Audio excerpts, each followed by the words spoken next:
Voilà, bonjour chers élèves. Aujourd'hui, nous sommes là pour vous présenter une leçon de grammaire, cette fois-ci sur la proposition subordonnée. Avant de commencer le cours, j'aimerais faire un rappel par rapport à la notion de subordonnée. La proposition subordonnée n'existe que s'il y a d'abord une principale. Je donne un exemple. Quand je dis par exemple,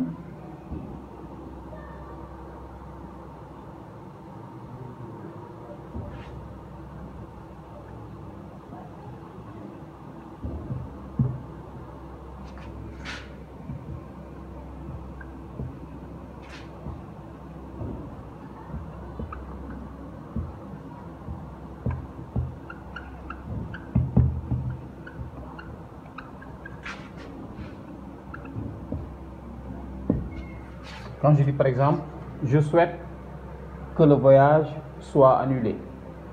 Je souhaite que le voyage soit annulé. Là, si on se rappelle bien, on avait dit que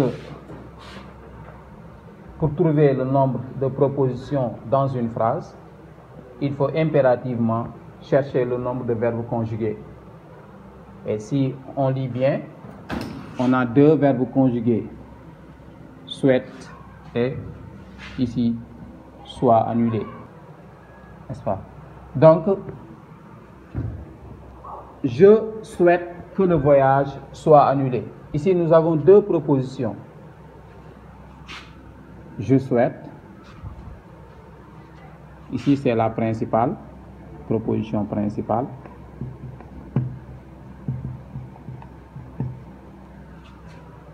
Que le voyage soit annulé. Ici, nous avons la subordonnée. Ici, nous avons la subordonnée. Donc, la subordonnée n'existe s'il y a une principale. Donc, c'est ça le rappel que j'aimerais faire avant de commencer le cours proprement dit. Maintenant, pour cette notion de subordonnée, comme je l'ai dit tout à l'heure, la proposition subordonnée, il faut noter qu'il existe trois propositions subordonnées. Il y a ce qu'on appelle la subordonnée relative, les subordonnées relatives, je voulais dire. Il y a ce qu'on appelle les subordonnées conjonctives COD et les conjonctives circonstancielles. Donc, subordonnées. Il y a les subordonnées relatives,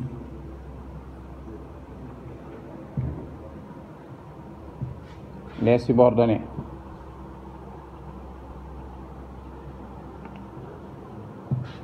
conjonctives COD, complément d'objet direct, et les subordonnées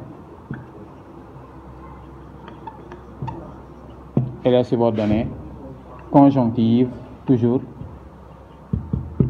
conjonctives circonstancielles.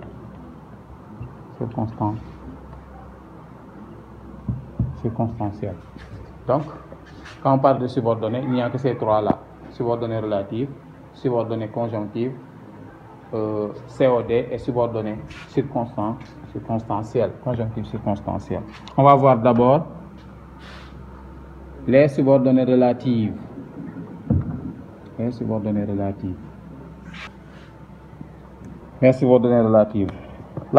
relative n'existe que s'il y a une principale. Je donne un exemple. Quand je dis par exemple,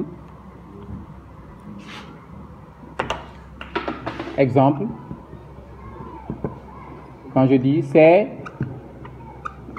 une chanson que j'aime bien.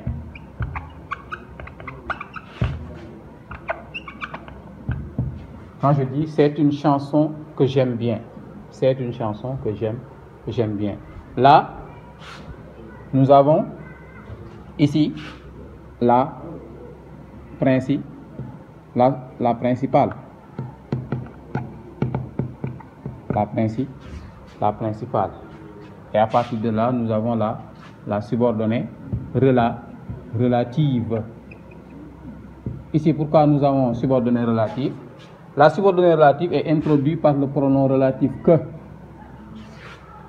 Et il faut savoir que il faut qu'il y ait d'abord un nom à côté de ce pronom relatif-là.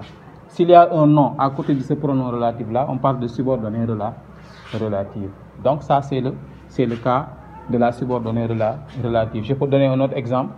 Quand je dis par exemple, exemple 2, donc ça c'était 1. Exemple 2, quand je dis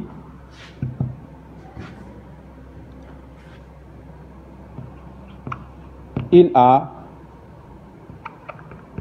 une sœur que j'estime beaucoup. Il y a une sœur que j'estime beaucoup. Là également, ici nous avons la principale. Il a une sœur, c'est la principale.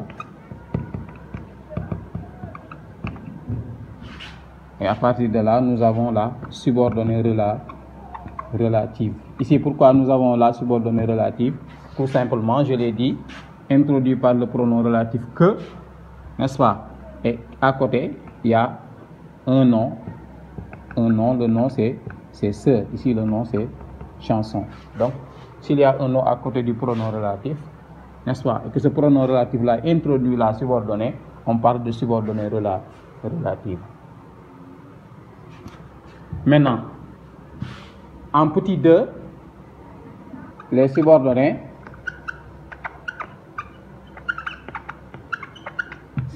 conjonctives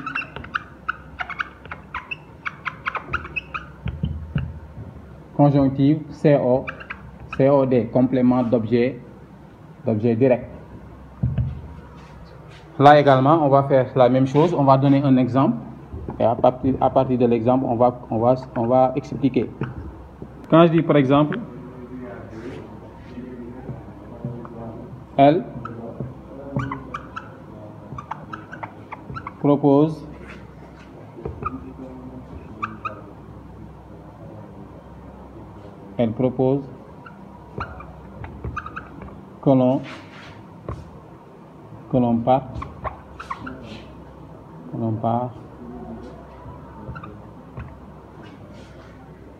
que l'on parte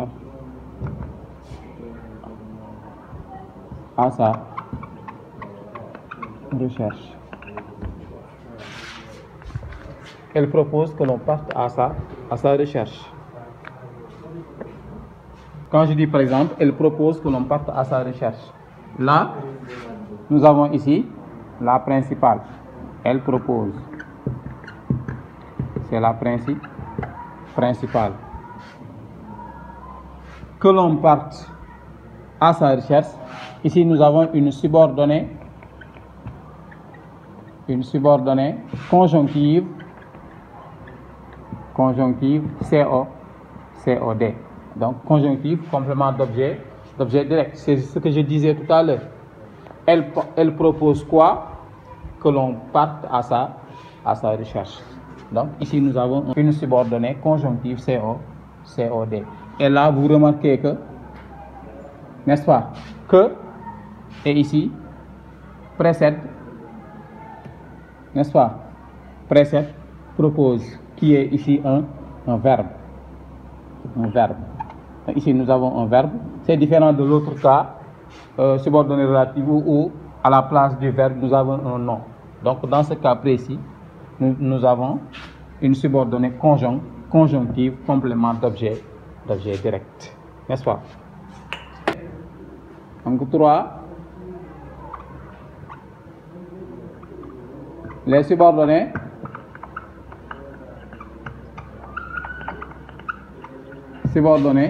conjonctives,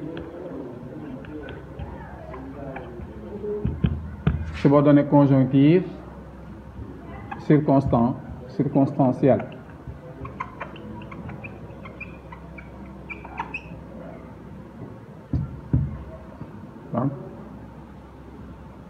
subordonnées conjonctives. Donc, pour les subordonnées conjonctives circonstancielles, je peux donner un exemple.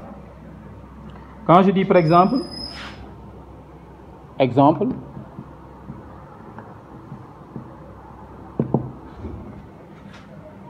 quand je dis elle nous appellera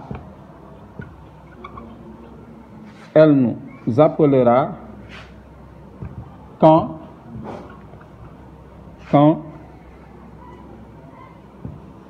elle sera rentrée chez elle. Donc, elle nous appellera quand elle sera rentrée chez elle. Ici, nous avons ici la proposition principale. Elle nous appellera. Donc, proposition principale. Maintenant, elle a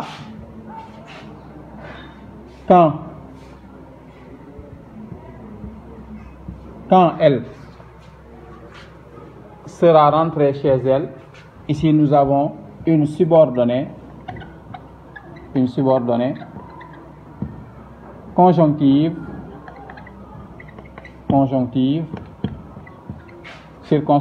circonstancielle. Donc ici, la conjonctive circonstancielle, n'est-ce pas, est introduite ici par quand. Ici, nous avons précisément une subordonnée complément circonstanciel de temps, n'est-ce pas? Donc, c'est le cas, n'est-ce pas, numéro 3, les subordonnées conjonctives circonstancielles.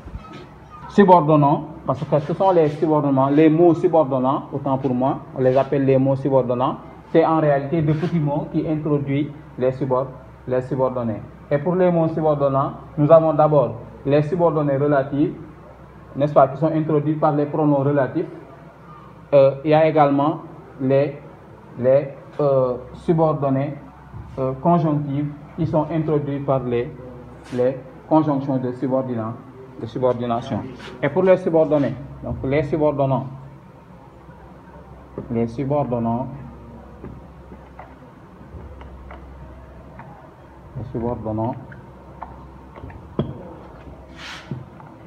sont de petits mots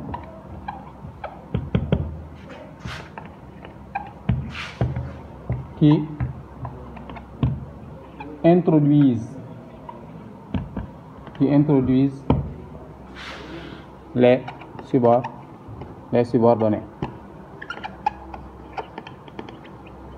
Donc, et ces petits mots-là sont de deux groupes.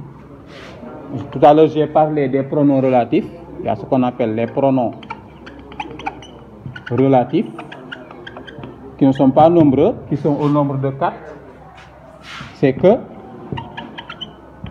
c'est qui, c'est dont, et aussi où, n'est-ce pas? Donc, qui sont les pronoms relatifs. Et il y a également ce qu'on appelle les conjonctions de subordination. Les conjonctions de subordination. Les conjonctions de subordination, on a puisque lorsque il y a quand, si, après que, afin que, bien que, etc. Donc là, la liste est loin d'être exhaustive. Donc pour ne citer que ceux-là, c'est là les conjonctions de subordination qui introduisent également des subordonnées, n'est-ce pas? Donc, chers élèves, c'est la leçon que je tenais à vous présenter aujourd'hui. On se donne rendez-vous la prochaine fois. Merci.